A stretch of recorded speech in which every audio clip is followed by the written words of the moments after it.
Mabel and the Cloud Dragon by Elwyn Tate.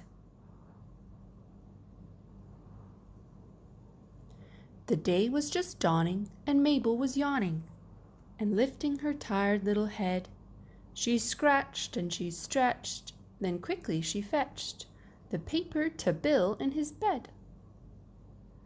She hopped down the stairs, jumped over 3 chairs, and galloped off into the yard.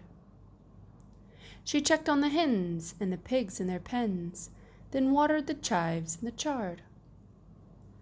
The ponies were sleeping as Mabel went leaping across, along past the flowers and bees.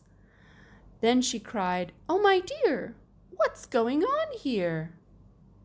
All the sheep were on top of the trees. "Help us! I'm not enjoying myself. This is fun." She said, "Well, I never knew sheep were so clever. How on earth did you get way up there?" Perhaps they all flew, but no, Mabel knew that sheep could not fly in the air. It was then that she saw the print of a paw. "Aha!" Mabel said, "what is this?" The print was a clue, and she certainly knew it was too big a clue to dismiss.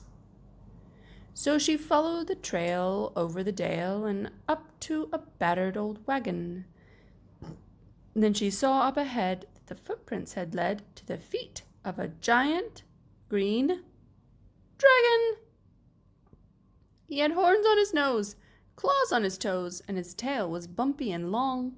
Then as Mabel drew near, she started to hear that the dragon was singing a song. It went, "I am the Cloud Dragon, I care for the clouds, I make sure they're floaty and fluffy. They're squishy and soft, I love how they waft, so perfectly patty and puffy." Then he stopped with a sigh and he said, "Me oh my," looking down at some sheep chewing cud. "These clouds will get mucky and dirty and yucky if they stayed way down here in the mud." With a stoop and a sweep, he picked up the sheep and set them on top of a tree. With a skip and a scurry, a flap and a flurry, he flew off as quick as can be. "Aha!" Mabel cheered as the mystery cleared, and she knew just who was to blame. "He thinks," Mabel said with a shake of her head, "that clouds and sheep are the same." Mabel ran and she raced, she followed and chased, past trees with the sheep sat on top, until, with a thump and a thud, a bang and a bump, the Cloud Dragon came to a stop. "And now I suppose it is time for a doze," he said, sitting down for a rest. So he took off his cap, laid down for a nap, and folded his arms on his chest. And so there he sat, as Mabel the cat ran faster and faster until she finally got to the very same spot at the top of the farm's highest hill. "Wake up!" Mabel cried, sitting down by his side. "There's something we need to discuss." With a yawn and a frown, the dragon looked down, saying, "Who's making all of that fuss?" But before Mabel could speak, the dragon went, "Eek! There are more of these clouds than I thought.